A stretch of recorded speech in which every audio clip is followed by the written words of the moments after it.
ಸಾಂಸ್ಕೃತಿಕ ಕಾರ್ಯಕ್ರಮಕ್ಕೆ ಸಜ್ಜಾಗುವಂತವರು ಸಂಪೂರ್ಣ ರೆಡಿಯಾಗಿರಬೇಕು.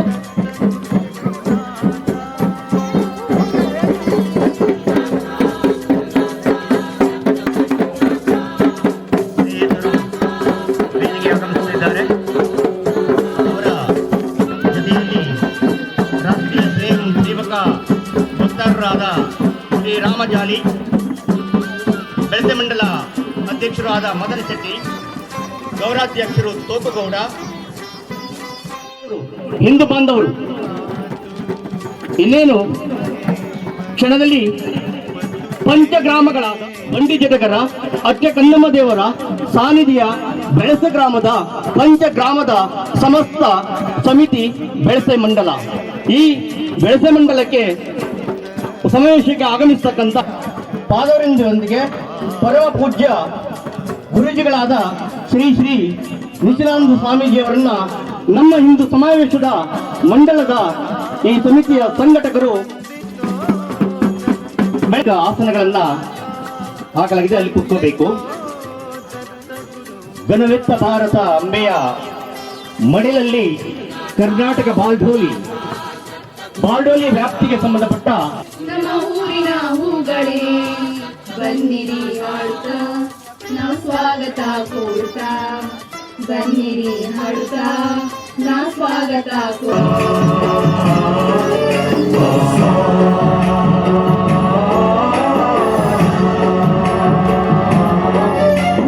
गणनायकाय गणदैवताय गणाध्यक्षाय धीमहि गुणशरीराय गुणमण्डिताय दिल से कहेंगे जो है दिल ने कहा कि साडा दिल भी तू साडी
ತಾನಿ ತಂದಾನ ತಂದನ ತಾನಿ ತಂದಾನ ತಂದನ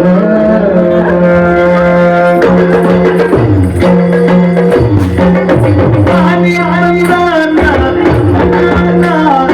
ತಾನಿ ತಂದಾನ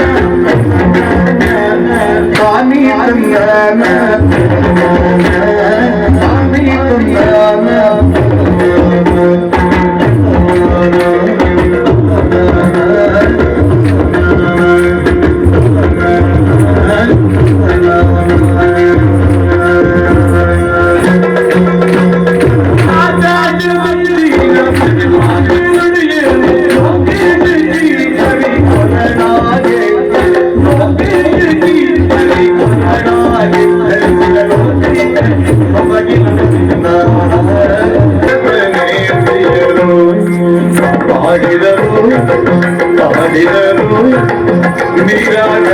ಆಡಿದರು ಸರಸದಲ್ಲಿ ಭಾರತನೇ ಪ್ರಿಯರು ಸರಸದಲ್ಲಿ ಭಾರತನೇ ಪ್ರಿಯರು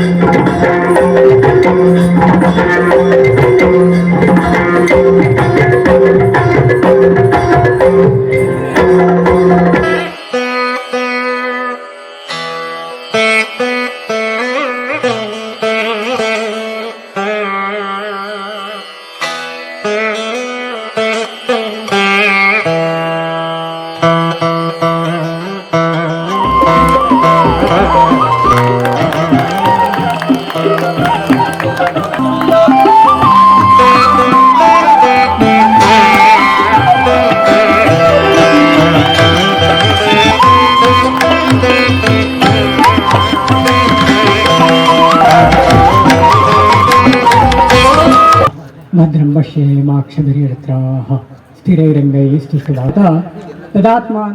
ಹಿಂದೂಗಳು ಒಗ್ಗಟ್ಟಾಗುವುದು, ಹಿಂದೂಗಳ ಏಕೀಕರಣ ಇವತ್ತಿನ ಸಂದರ್ಭದಲ್ಲಿ ಪ್ರಸ್ತುತವಾಗಿದೆ. ನಂತರದ ಶ್ಲೋಕದಲ್ಲಿ ಕೃಷ್ಣನೇ ಹೇಳುವಂತೆ ಪರಿತ್ರಾಣಾಯ ಚ ಸಾಧೂನಾಂ ವಿನಾಶಾಯ ಚ ದುಷ್ಕೃತಾಂ ಧರ್ಮ ಸಂಸ್ಥಾಪನಾರ್ಥಾಯ ಸಂಭವಾಮಿ ಯುಗೆ ಯುಗೆ ಅಂತ ಹೇಳಿದ್ದಾನೆ. ಅವನು ಯಾರನ್ನ ರಕ್ಷಣೆ ಮಾಡೋದಕ್ಕೋಸ್ಕರ ಬರ್ತಾ ಇದ್ದಾನೆ? ಪರಿತ್ರಾಣಾಯ ಚ ಸಾಧೂನಾಂ, ಶಿಷ್ಟರನ್ನು ರಕ್ಷಣೆ ಮಾಡ್ಲಿಕ್ಕೆ ಬರ್ತಾನೆ. ಆದ್ದರಿಂದ ನಾವು ಶಿಷ್ಟರಾಗಿರುವುದು ಮುಖ್ಯವಾಗಿದೆ. ಶಿಷ್ಟರಾಗಿರುವುದು ಅಂದ್ರೆ ಏನ ಅರ್ಥ? ಹಿಂದೂ ಧರ್ಮವು ಚೌಕಟ್ಟಿನಲ್ಲಿ ಬದುಕುವುದು ಮುಖ್ಯವಾಗಿದೆ. ಅಸೂಯೆ ಅಥವಾ ದ್ವೇಷ ಇತ್ಯಾದಿಗಳನ್ನು ಬಿಟ್ಟು ಬದುಕುವುದೇ ಮುಖ್ಯವಾಗಿದೆ. ಇದೇ ಹಿಂದೂ ಧರ್ಮದ ಆಶಯ. ಮಹತ್ವದ ಘಟ್ಟ ಉದ್ಘಾಟನೆ. ಶ್ರೀ ಪರಮ ಪೂಜ್ಯ ಗುರುಜಿಯವರು ಹಾಗೂ ರಾಷ್ಟ್ರೀಯ ಸ್ವಯಂ ಸೇವಕ ಸಂಘದ ವಕ್ತಾರರು ಶ್ರೀರಾಮ ಜಾಲಿ, ಹಾಗೆ ವೇದಿಕೆ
ಪುಷ್ಪ ಶಿವನಯ್ಯ ಮಡಿಲಿಗೌ ಈ ವ್ಯಕ್ತಿಯೊಂದಿಗೆ ಪುಷ್ಪ ನಮನ, ಭಾರತಾಂಬೆಗೆ ಪುಷ್ಪ ನಮನ, ಪುಷ್ಪ ಸಮರ್ಪಣೆ. ಅತಿಥಿ ಮಹೋದಯರಿಂದ ಫಲಪುಷ್ಪ ಸಮರ್ಪಣೆ. ಗುರುಜಿಯವರಿಗೆ ಫಲಪುಷ್ಪ ಸಮರ್ಪಣೆ.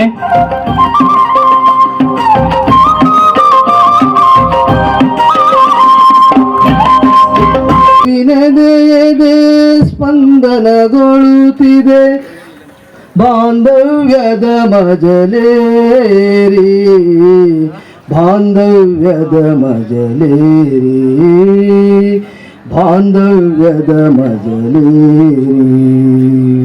ಎಲ್ಲರೂ ಸೇರಿದ್ದೇವೆ. ಕಾರಣ ನಾವೆಲ್ಲರೂ ಒಂದೇ ಗುರಿಯನ್ನು ಮುಟ್ಟಬೇಕು. ನಮ್ಮ ಭಾರತ ದೇಶ ಈ ಜಗತ್ತಿನಲ್ಲಿ ಗುರುವಾಗಿರಬೇಕು. ಭಾರತ ಮಾತೆ ನಮಗೆ ಮಾತ್ರ ತಾಯಿಯಲ್ಲ, ಸಮಸ್ತ ವಿಶ್ವ ತಾಯಿಯಾಗಬೇಕು. ಈ ನಿಟ್ಟಿನಲ್ಲಿ ನಾವೆಲ್ಲರೂ ದುಡಿದರೆ ಮಾತ್ರ ಭಾರತ ಜಗದ್ಗುರುವಾಗಲು ಸಾಧ್ಯ. ಇಂದಿನ ಯುವ ಪೀಳಿಗೆಗೆ ನಾನು ಹೇಳಲು ಬಯಸುವುದೇನೆಂದರೆ, ನಾವು ಆಧುನಿಕತೆಯನ್ನು ಸ್ವೀಕರಿಸೋಣ, ಆದರೆ ನಮ್ಮ ಸಂಸ್ಕೃತಿಯನ್ನು ಮರೆಯಬಾರದು. ನಮ್ಮ ಭಾಷೆ, ಧರ್ಮ, ಸಂಪ್ರದಾಯಗಳು ನಮ್ಮ ಗುರುತು. ಅವು ಉಳಿದರೆ ಮಾತ್ರ ನಮ್ಮ ಭವಿಷ್ಯ ಬಲಿಷ್ಠವಾಗಿರುತ್ತದೆ. ನಾವು ಜಾತಿ ಮತ ಪಂಥಗಳನ್ನು ಮೀರಿ ಮೇಲು ಕೀಳುಗಳನ್ನು ಮೆಟ್ಟಿ ಯಾವತ್ತು ಒಟ್ಟಾಗಿದ್ದರೆ ನಮ್ಮನ್ನು ತಡೆಯಲು ಇಡೀ ಜಗತ್ತಿಗೆ ಇರಲಾರದು.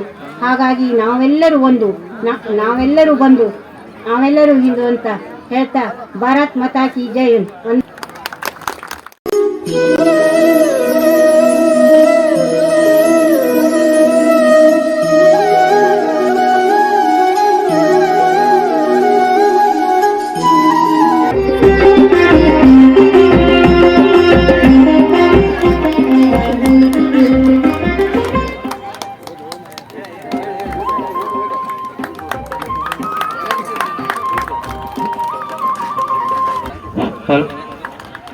ಬೃಹತ್ ಹಿಂದೂ ಸಮಾವೇಶ ಸಮಿತಿ ಬೆಳಸಿ ಮಂಡಳ ಅಂಕೋಲ, ಇವತ್ತು ನಾವು ಇಬ್ಬರಿಗೆ ಸನ್ಮಾನ ಕಾರ್ಯಕ್ರಮ ಹಮ್ಮಿಕೊಂಡಿದ್ದೇವೆ. ಗುರುಗೌಡ ತಾವು ಹಿರಿಯ ಪ್ರಾಥಮಿಕ ಶಾಲೆ ಚಂದುಮಠದಲ್ಲಿ 7ನೇ ತರಗತಿವರೆಗೆ ಹಾಗೂ RPS ಸೆಕೆಂಡರಿ ಸ್ಕೂಲ್ ಬೆಳಸಿಯಲ್ಲಿ ಹೈಸ್ಕೂಲ್ ಶಿಕ್ಷಣವನ್ನು ಮುಗಿಸಿರುತ್ತೀರಿ. ತದನಂತರ ತಂದೆಯ ರೈತಾಪಿ ಹಾಗೂ ತಮ್ಮ ಕುಲಕಸುಬಾದ ನಾಟಿ ವೈದ್ಯ ವೃತ್ತಿಯಲ್ಲಿ ನಿರತರಾಗಿ ತಮ್ಮ 31ನೇ ವರ್ಷದಲ್ಲಿ ಮದುವೆಯಾಗಿರುತ್ತೀರಿ. ತಮ್ಮ ಮುತ್ತಜ್ಜ ಅಜ್ಜ ತಂದೆಯಿಂದ ಬಂದಂತಹ ಈ ನಾಟಿ ವೈದ್ಯ ವೃತ್ತಿಯನ್ನು ತಾವು ಮುಂದುವರಿಸಿಕೊಂಡು ಬಂದು ತಮಗೆ ಮೊದಲು 2018ರಲ್ಲಿ ನವಚೇತನ ನಾಮಧಾರಿ ಸಂಘ ಶೀರೂರಿಯವರಿಂದ ಸನ್ಮಾನ ದೊರಕಿದೆ.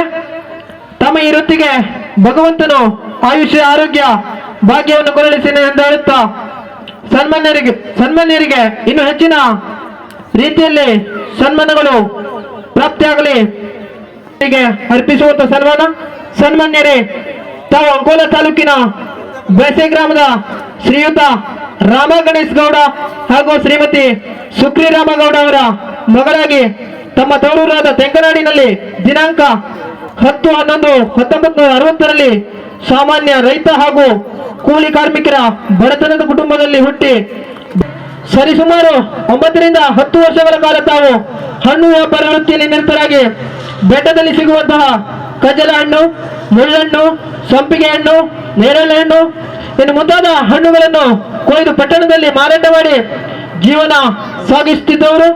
ಇದರ ಜೊತೆಗೆ ಪರಿಸರ ಸ್ನೇಹ ಆಗಿ ಪಟ್ಟಣದಲ್ಲಿ ಹಣ್ಣುಗಳನ್ನು ತಿಂದು ಬಿಸಾಡಿದ ಎಲೆ ಇನ್ನಿತರ ಕಚ್ಚಾ ಪದಾರ್ಥಗಳನ್ನು ಆಯ್ದ ಕಸದ ಬುಟ್ಟಿಯಲ್ಲಿ ಹಾಕಿ ಸ್ವಚ್ಛತೆ ಕಾಪಾಡಿ ಪರಿಸರ ಸ್ನೇಹಿ ಎನಿಸಿಕೊಂಡಿದ್ದೀರಿ.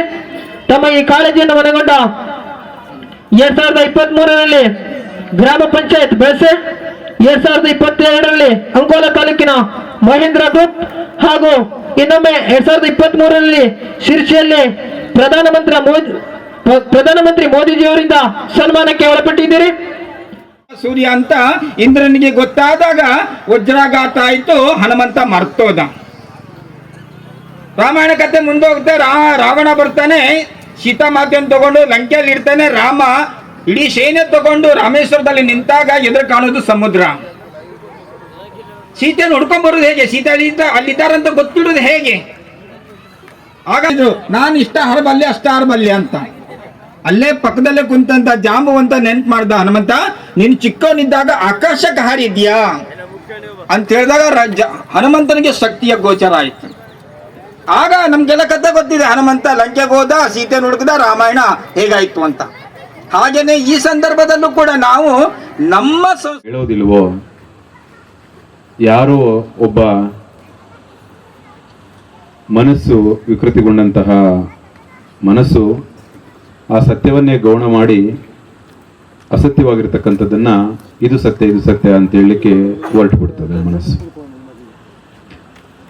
ಹಾಗಂತ ಹೇಳಿ ಈ ಸತ್ಯವಾಗಿರ್ತಕ್ಕಂಥದ್ದೇನು ಅಸತ್ಯ ಆಗೋದಿಲ್ಲ, ಅದು ನಶಿಸಿ ಸಹ ಹೋಗೋದಿಲ್ಲ. ಆದರೆ ತಾತ್ಕಾಲಿಕವಾಗಿ ಅದಕ್ಕೊಂದು ಕಪ್ಪಾದಂತಹ ಅಥವಾ ಕೊಳಕಿನಿಂದ ಮುಡಿದಂತಹ ಒಂದು ಆವರಣ ಏರ್ಪಡ್ತದೆ. ಯಾವ ರೀತಿ ನಾನು ಎಲ್ಲ ಕಡೆ ಹೇಳ್ತಿರ್ತೇನೆ, ನಮ್ಮ ಮನೆಗಳಿರತಕ್ಕಂತಹ ತಾಮ್ರದ ಚೆಂಬುಗಳು ಇದಾವಲ್ಲ, 2-3, ಅವುಗಳನ್ನು ಆಗಾಗ ಹುಣಸೆಹಣ್ಣು ಹಾಕಿ ತೊಳೆದಲೇ ಇದ್ರೆ ಅಥವಾ ಪೀತಾಂಬರಿಯನ್ನು ಹಾಕಿ ತೊಳೆದಲೇ ಇದ್ರೆ ಅದು ಕಪ್ಪಾಗ್ಬಿಡ್ತದೆ. ಅದರ ಸಹಜ ಸ್ವಭಾವ ಗುಣ ಒಳಿತಕ್ಕಂಥದ್ದು, ಚೈತನ್ಯದಾಯಕವಾಗಿರ್ತಕ್ಕಂಥದ್ದು. ಯಾವಾಗ ನಾವು ಅದನ್ನು ಪದೇ ಪದೇ ಹುಣಸೆ ಇಲ್ಲಿ ಹಾಕಿ ತೊಳೆಯೋದಿಲ್ವೋ ಅದು ಕಪ್ಪಾಗಿ ಬಿಡುತ್ತದೆ. ಯಾರು ನೋಡಿದವರಿಗೆ ಇದು ಹಿತ್ತಾಳೆದೋ ಅಥವಾ ತಾಮ್ರದ್ದೋ ಎನ್ನುವ ಹಾಗೆ ಕಾಣುವುದೇ ಇಲ್ಲ. ಯಾಕೆ ಈ ಮಾತನ್ನ ಹೇಳಿದೆ ಅಂತ ಹೇಳಿದ್ರೆ, ನಾವೆಲ್ಲ ಹುಟ್ಟಿದಂತಹ ಈ ಪವಿತ್ರ ಭೂಮಿ, ನಮಗೆ ಜನ್ಮ ಕೊಟ್ಟಂತಹ ಈ ಪವಿತ್ರ ಭೂಮಿ, ಜನ್ಮ ಕೊಟ್ಟಂತಹ ತಾಯಿ, ನಮ್ಮ ಹಿರಿಯರು ಹೇಳುವ ಹಾಗೆ ಜನನೀ ಜನ್ಮ ಭೂಮಿಶ್ಚ ಸ್ವರ್ಗಾದಪಿ ಗರೀಯಸಿ ಅಂತ ಹೇಳುವ ಹಾಗೆ, ನಮಗೆ ಜನ್ಮ ಕೊಟ್ಟಂತಹ ಭೂಮಿ, ಜನ್ಮ ಕೊಟ್ಟಂತಹ ತಾಯಿ ಇಬ್ಬರು ಅಥವಾ ಎರಡು ಸ್ವರ್ಗಕ್ಕಿಂತಲೂ ಮಿಗಿಲು.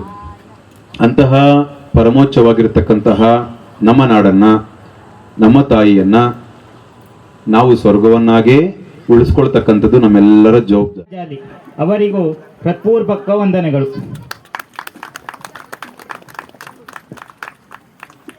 ಈ ನಮ್ಮ ಹಿಂದೂ ಸಮಾವೇಶ ಸಮಿತಿಗೆ